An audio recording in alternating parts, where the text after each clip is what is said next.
And we are live. Hi guys, welcome to our YouTube live. My name is Aisha and I'm in the marketing team at Newton School. If you guys can hear me, please put up a thumbs up in the comment section so that I know I'm loud and clear. Today's session is very special because it's something to do with a very common topic that people want to know about. Right, before getting right on to the topic and before inviting our guest, I would like to tell you all about Newton School.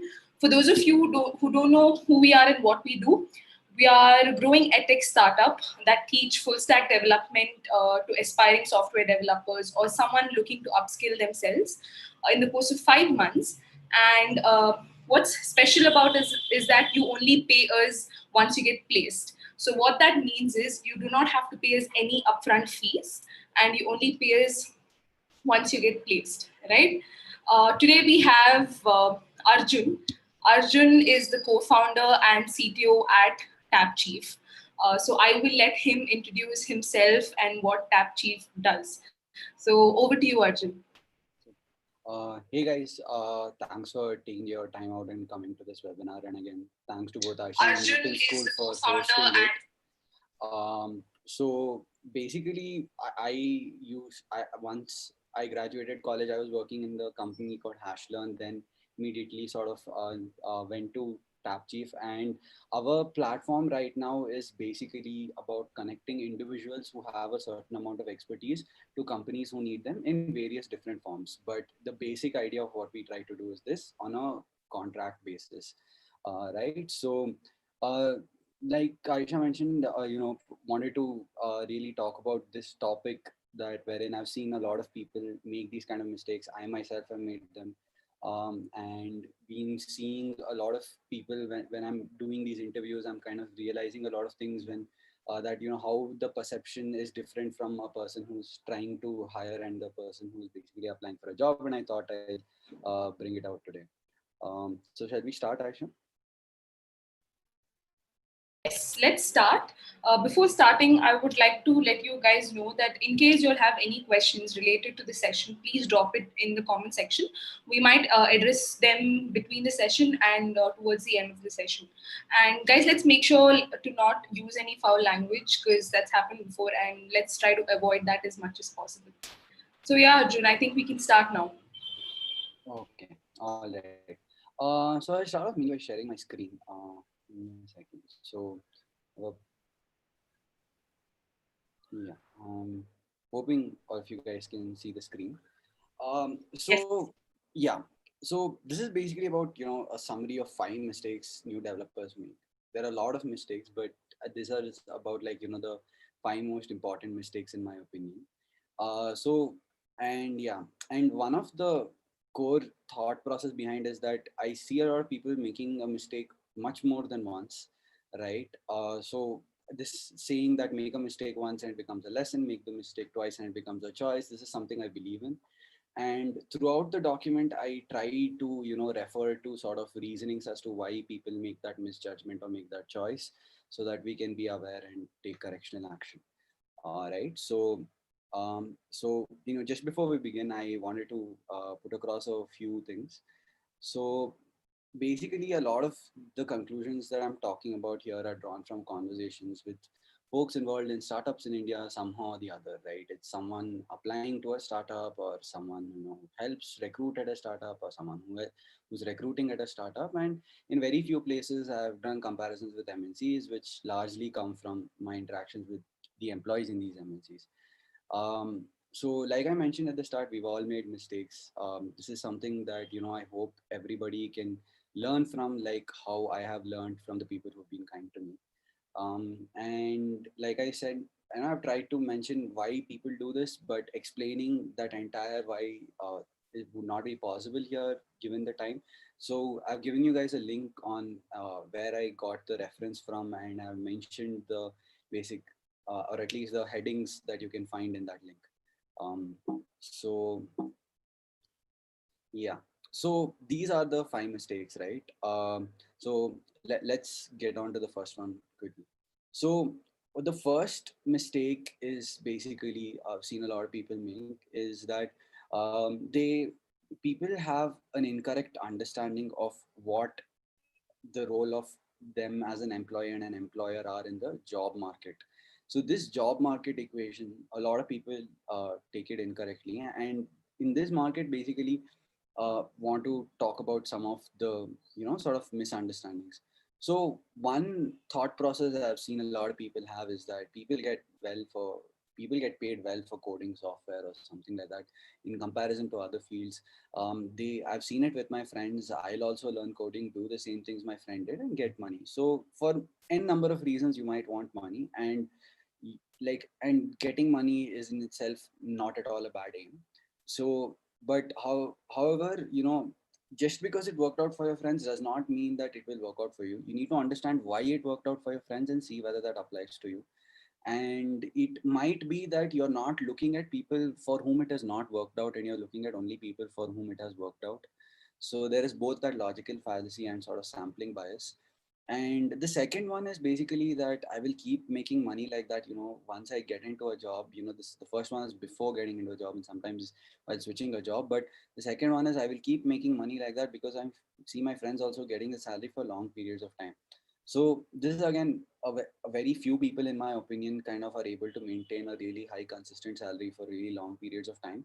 And that reasons we'll get into later, but definitely I think that that is one of the situations today on the ground. um, and the last one I think is one of the more harmful ones. The employer and employee follow almost a ruler and disciple equation, right? So it's somehow there is this assumption that by giving you a job, someone is helping you or anything like that. So this I think is basically a perception we have in India generally about many things, starting from teachers to basically employers or a lot of people in between. So like listening to authority is something that is sort of driven down, given the situation, is at least my opinion. So what I believe are the correct understandings are basically this, that people get paid in companies because it's mutually beneficial. It could be coding, it could be anything else. If your aim is just to make money, then I would say go for finance. But if that is not the case, basically you want to do something via coding, understand that the company gives you rewards and a platform to showcase your skill, all right, in return for your time and a skill, and eventually that time and skill has to lead to some value in the company. That's when you will get the rewards and a platform. That equation will work out and people will be happy. But like if you are somewhat frustrated or something like that, it will not work out. So one of the important things to see is basically that your time and skill are right now the assets that you are giving up to the company, and in return you're getting rewards, right? And the analysis of the rewards is also very important. But being able to basically understand this equation that you are like a business partner in a company is very important. And so that itself was basically the next point, that the employer employee are equal partners in the deal. And finally, one very important understanding, that is basically correcting the first two wrong understandings, is that the skill you have is a depreciating asset, right? As time passes, your ability to get paid the same amount decreases. So imagine, like, you know something today. Like 1 year, like, if you're able to make a salary, like let's say 8 lakhs, 10 lakhs, 20 lakhs for that skill today, you go 3 years later in that market, you won't get that money. You will get lesser money, right? If you go for the job and forgetting the fact that you have 3 years experience, if you just go fresh again with that, you will get lesser money. Maybe this is not true in short periods of times every now and then when things are picking up, but for a large basis, this is always true. This is a kind of industry wherein a lot of things change every 5 years, right? Like when I graduated and to the point now, and I haven't, like it's just been 5 years and things have radically changed, right? So a lot of things consistently keep on changing. That means that whatever you possess right now, its value is continuously decreasing because people in the market want new things. So this is basically one thing I believe in, how we can correct the understandings of the job market equation. Now, the second thing is, second mistake is not being versatile enough. So what does this mean? So basically, now that you know if like going by that thought process, you know that your skill is a depreciating asset. Many still choose a lot of times I've seen money over learning in the first few years of their career. See, if your skill is a depreciating asset, you should be increasing your skill level so much in the first few years that you don't have to worry about increasing it in the next few years, because like we kind of start getting lesser and lesser time to learn skills because we start having different priorities in life as it goes on. So I think initially your ability to take risks, your ability to basically you know be able to learn skills is much higher than able to learn money. Once you have a huge amount of skills, you will have the negotiating or the leveraging power to basically get the kind of money that you want.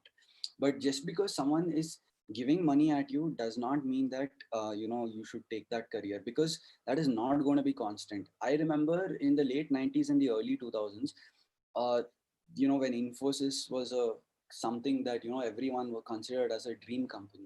But today, there are certain dream jobs in Infosys, but largely one of the opinions is that it is not considered a dream company. And I think the reason why this kind of shift happens is because people overestimate the consistency at which it will keep on paying. Like the high paying companies today for developers may not be high paying 10, 15 years down the line. And if you're stuck there and you don't know what to do, how to move, it's going to be a problem. So the solution to that is, or like the problem manifests itself in the practical world by seeing that, by looking at the fact that how many developers do we see who are like 40 years old or something. Go to any factory in India or go and basically to any other profession, you will see that engineers are still engineers even when they're 45 or 50. But how many software engineers do we see in comparison to other fields, right, when people are 40 years old or 40 plus years old? So I think there's a lot of, basically there'll always be some person who has lesser priorities, can basically charge lesser for the company, and they have the same amount of skills because the skills are consistently changing. So you always need to sort of be versatile and be able to move around. Right now, the other, like sort of going in depth and saying one other mistake that people make is, so okay, now there is this knowledge that you need to be versatile, but people mistake what versatility is. Right, so the first things to understand is what skills are valued by the market.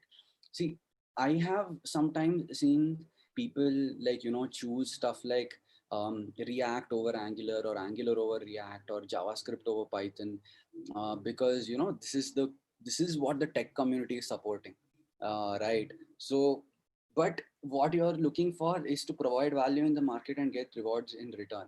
So if you're looking at what the tech community is supporting, you should, there is no way you can get that kind of reward from there. You need to work in a company to get that salary and to be able to get that mentorship and everything. So you need to understand that what our company is looking at more importantly than anything. Because if I've seen a lot of people in, at least in my peers, who basically worked in companies who did not want to, who did not work in Java, and they, when they wanted to go to MNCs, they were told that basically you need to know Java to even apply here. So what skills are valued for the market based on the kind of market that you're targeting is very important to understand, and not go by some sort of a personal belief that we have.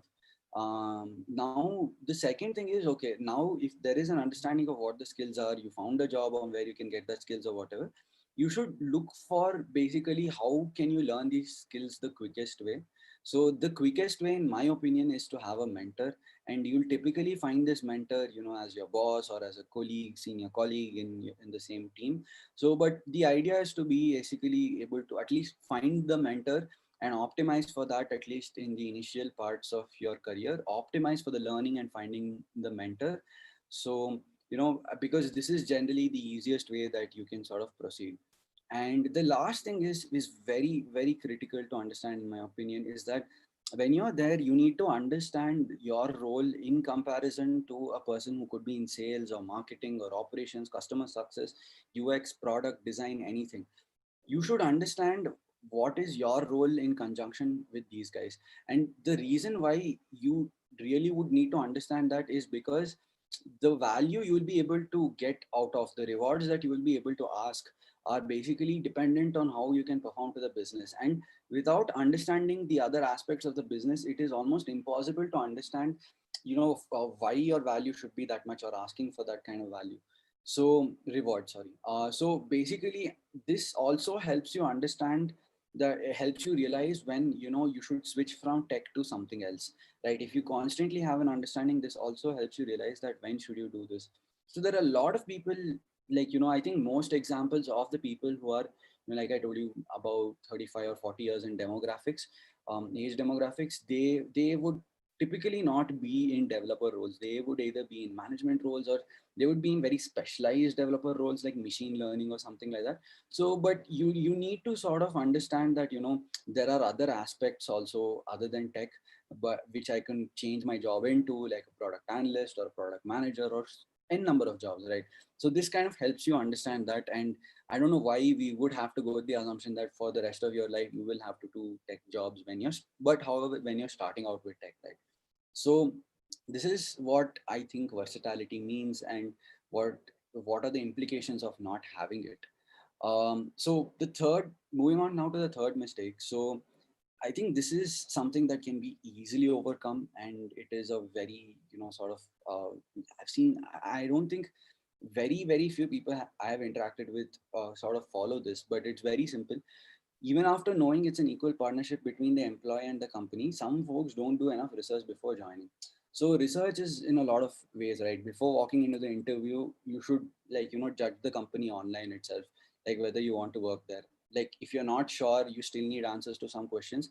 You should go into the interview, and you should also ask questions. It's almost, they are asking you questions about your skills. You should be asking them questions about the company.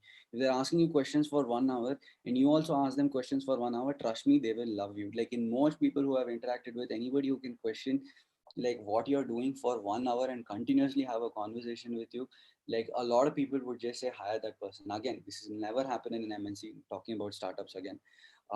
So, and the best way I found to get an objective opinion is to, that person is biased, right? They're trying to sell you the company. So to get the objective opinion is to basically talk to 2 3 alumni of the company and ask everybody the same questions and analyze the responses. See if there's consistency in the responses, no consistency. So you analyzing the responses leads to really interesting insights. And getting these responses also is pretty easy. Just hit them up on LinkedIn explaining your situation. Lots of people will be open to help you. um, so yeah, I mean, this is the third mistake and how we can sort of get over it. So coming to the fourth one, so lack of representation of value addition to the company. So now you're a person who understands the job market, who basically has vetted your employer also. That from that part to that part, you've gotten everything correct. You are looking for versatility, your priorities, decision making framework, everything is correct. Now what happens is once you get into the job, you make the choice that this is a good job for me. This is how I chose the job. Now you go into the job. In your initial years, what I've seen is a lot of people basically lack, I mean, they don't represent their work, right, like well enough. And there's always a polite way to do it. You don't need to sort of be impolite, or if I could use the word jerk when you're doing it, like putting somebody down or something. But basically you have to showcase the fact that you're working, because if you do not showcase the fact that you're working, the other person may not recognize the value, the other entity in the relationship may not recognize the value, and hence you may not get rewards. And I've seen basically that everybody has this assumption that if I keep on doing the right things, I will just keep on getting rewarded. I don't think that concept of fairness exists in the world at all. All right, if you showcase your work and people believe in it, and they will basically give you rewards. I think that's just what happens. Right, there is no objective way anyone would be able to define fairness. And what this leads to, in my opinion, is frustrations post appraisals, right? See, appraisal, a lot of things are important. People do a 360-degree review. Why showcasing it to everybody is important? Because all of those people now are going to tell how your performance in the company is. Now they should have enough information to judge you. So the same way, basically, you should be giving that information to your reporting manager, whoever else that is. Now if that information was not given, you feel like you were basically denied justice, and that leads to a frustration post appraisals or during appraisals. And one of the reasons why we are unable to showcase or represent it is, I think, simply because we don't record work enough. All right, just recording your work enough is enough. You can basically put up some document. You don't need to present it in a good fashion so as to speak of. You just need to put in whatever sentences you make, not be worried about any grammatical mistakes, nothing. Just record your work on a daily basis and put it up. If you can basically give enough of this data to them, nobody will be able to kind of so have like a sort of a, you won't have that frustration during appraisal. You'll conclude one of two things: that this person's not being fair, I need to go to a place where they are being fair. Or you will conclude that basically I myself didn't do the kind of value and the other person is right. But you will make that conclusion when you objectively analyze the work that is done, and for that, recording your work is of paramount importance, right? So now I think the fifth mistake, or basically what people do a lot of times, I've seen themselves sort of getting stuck in, is not quitting soon enough. Given again, that both employee and the company are equal partners in the relationship, and if you believe you aren't adding value to the company, or the company isn't treating you fairly, then you should leave ASAP. All right, so what do I mean by fairly here? I mean like what you initially entered with, right? The assumption that how this is going to work, is it working with that assumption? Or if that assumption has been changed, has it been changed by clarifying and rectifying? So what that means in your case is what was there in the employee contract, what they told when you're joining, and what happened to the updates of the contract during appraisal. So if you think that any of the things mentioned here is basically not is not what is happening in the company, and you're not being treated according to what was written here, and that is your interpretation, or you're not doing what is written there, in both cases you should leave ASAP. All right, because eventually this is headed down the path where it will definitely become toxic, right? This I have seen far too many times.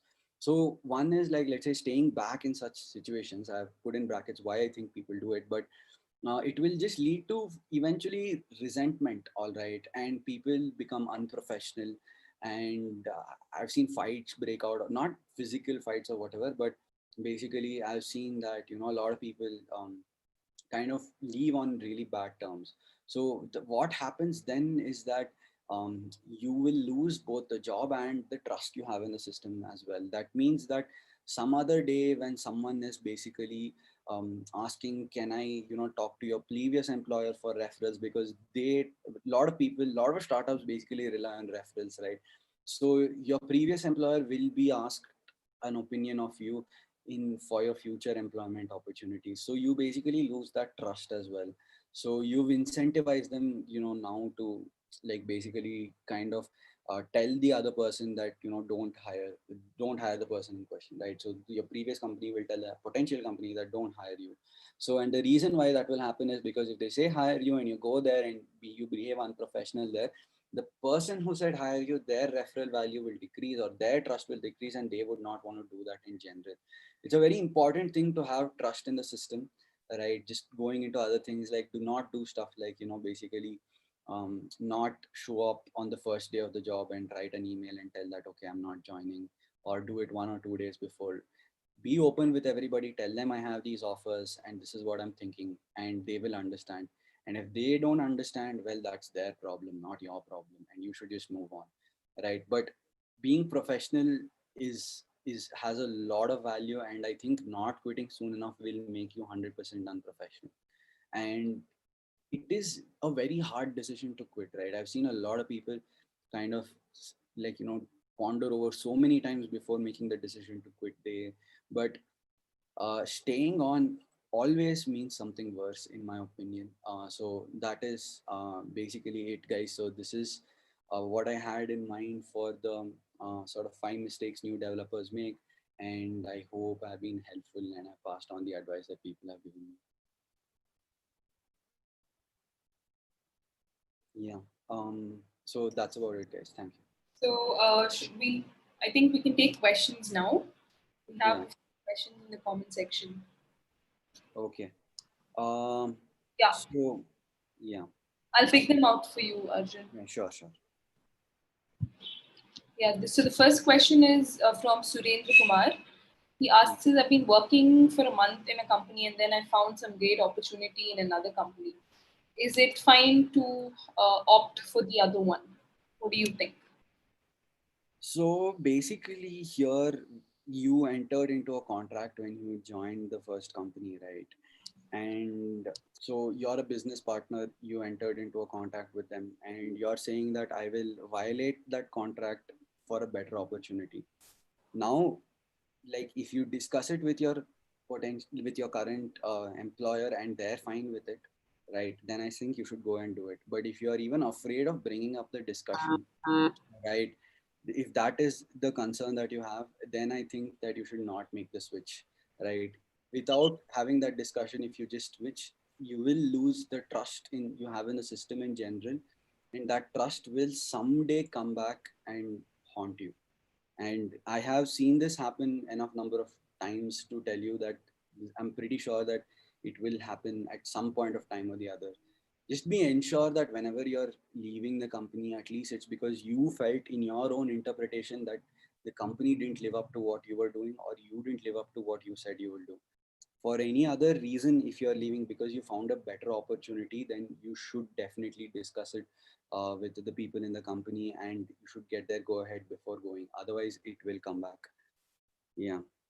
So, and yeah, should we go on to the next question, Aisha? That was it as the response to that. Yeah, but there are a few questions that we received on our Instagram story, so I would Sure, want, sure. want to address a few of them. So Ravindra asks is, how do you, if you have, say, more than two or three offers, how do you choose, how do you determine which is the right offer for you, job offer for you? So I think that we can sort of go back to the initial 2 points in the understanding of the job market. So you need to optimize initially for learning, I believe, right? You should initially definitely optimize in the company wherein you think you will learn the most from them. So how do you figure out whether you will learn the most? I think a simple thing is, do you idolize anybody who interviewed you, right? Is there any person whom you would maybe want to be, and you saw them sitting across the table to you in that company? If that person is there, and as long as financially it's not too different, right, then it will be a complex decision. And as long as financially it's not too different, and by too different I mean the ranges could be like even 5-6 lakhs in your initial years, and I think you should take the hit. So because when you go there and then you get the opportunity to learn from that person, when you move out even after a year, suddenly your value you see has quadrupled or something like that, or has tripled, or has increased more in number. So you don't get that kind of returns if you go for money. So I think the basic priority while choosing should be that you look for learning in your initial years and not money. If you're doing this at a later point of time, like 3-4 years down the line, after you started your job as a developer, then I think you have to kind of look at your individual priorities and make a decision more than anything else. Important. We have another question. Is a side hustle, like when you're just starting out as a software developer, if you're doing some sort of a side hustle or side business, what do you have to say about that? Is that recommended? Is that, sorry, I didn't get the last word. Is that recommended? See, you have to constantly be learning, right? Some people learn via side projects. Some people learn by reading things like high scalability. Some people learn by watching videos. It could be n number of things, but you could be learning enough in your job itself. So whatever you are doing, you should constantly be learning. If one, not just about tech, you should mostly learn about tech, but also about other aspects in companies. And like you should definitely be getting skills that sort of help you get to the next stage of what you believe is the next stage of your career. So you should side projects are one great way to do them, because the ability to showcase that side project is very high, right? Like the point which I was talking about, how to showcase it. If you did some work in your company or in another company, basically it becomes really hard to share it without giving sometimes private information. So side projects become a good way of showcasing your ability to the world, if not the company. Got it. I think we have one question in the YouTube comment section. What should an ideal job look like for someone who is starting out as a developer? Is there a reason why we should choose a startup or a big organization in our initial years? Yeah. So again, I think the choices you make there should stem from what kind of an individual you are and your understanding of it. So if you're the kind of person who likes to play a high risk game, you should go to a startup. If you're the kind of person who prefers stability, you should go to a big organization. And remember that this choice is not like set in stone. You can work in a big organization for a year and then go to a startup, and you can keep on changing this. But it has to come from a realization more of what you want in terms of a risk taking appetite that you have, right? And the kind of financial goals that you have in mind, maybe, or the kind of job satisfaction that you look for. So all of these things come into play while making the choice, and that's kind of like a choice that you have to make yourself, and there's no one clear framework to make that choice. But for sure, startups are definitely high risk, right? They are definitely high risk. You could lose your job, or your stocks may not mean anything, so that is kind of always a possibility. Got it. So we have another question on our Instagram. This is by, I can't pronounce the username really. Okay, so the question is, how do you spot mistakes? Like when do you realize you're making a mistake? Okay, so this is an interesting question. So it's very hard for an individual to recognize themselves that they're making a mistake, right? So you really have to rely on people around you here, right? So you got to find that one or two people in your life who have two things. One is that they have an understanding, or at least you believe that they have an understanding of the tech career. And the second thing is they have no bias against you, right? Like they don't work with you. They basically have no sort of dependency with you. They're just your friend, or somewhat like your, I don't know, your spouse or your parents or whoever, your uncle, aunt, or a person whom you knew from childhood. And you always need to bounce your thoughts very clearly to them and listen to what they say and analyze it, because it's impossible for developers to, it's very hard for someone in any profession actually for to recognize the mistakes that they are doing, especially because of the fact that, the kind of mistakes I'm talking about, which are psychological fallacies, Yeah. they apply to everybody in general, right? And it's hard for humans in general to recognize themselves when they do it in many scenarios. So in this scenario, your best tool is basically to find that person who you believe has a good understanding and also is a close ally of yours. All right. So yeah, I think that is the end of the questions we have. Hmm. No, there is another one which is kind of, I don't think it's irrelevant, but I'm going to take it anyway because you come from a technical background. The question is, what language do you learn for web and front end and for back? What language do you learn for front end and back end? See, like I mentioned, do not make any choices based on like, stuff like what language should I learn for front end or back end. What language should you learn is almost irrelevant, to be honest, when you're learning computer science. You can learn from pretty much any language and you will arrive always almost at the same conclusions. It's just that if you know certain languages, the market values you more, right? And if you know the theory behind all languages and you know why we are doing certain things and not just the fact that we do things this way, why it is done that way also, you can learn any language in like 2 3 months. You can learn any framework in less than a month. So you need to be that versatile to be able to learn those things, and you will have that kind of versatility when you have a good grasp on the solid fundamentals of computer science more than anything else, right? So I think the question is more, if you learn the solid fundamentals of computer science, you can learn any language that you want for either front end or back end. It will come very easily to you. Yeah, I hope, Rajiv, that answers your question.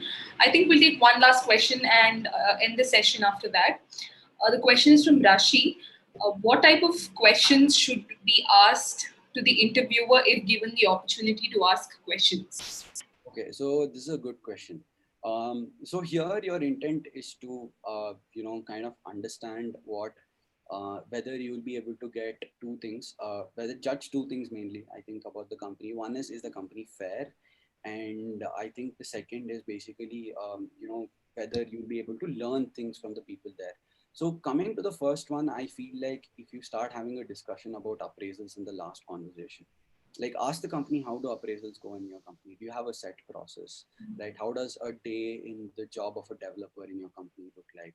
So ask them, and how does it relate to appraisals? How do you value my contribution here? Where do you think I'm going to fit in? So all of these come eventually into appraisals. There are topics discussed then that 1 year later you're going to have a similar conversation. So might as well know today what that conversation is going to be like.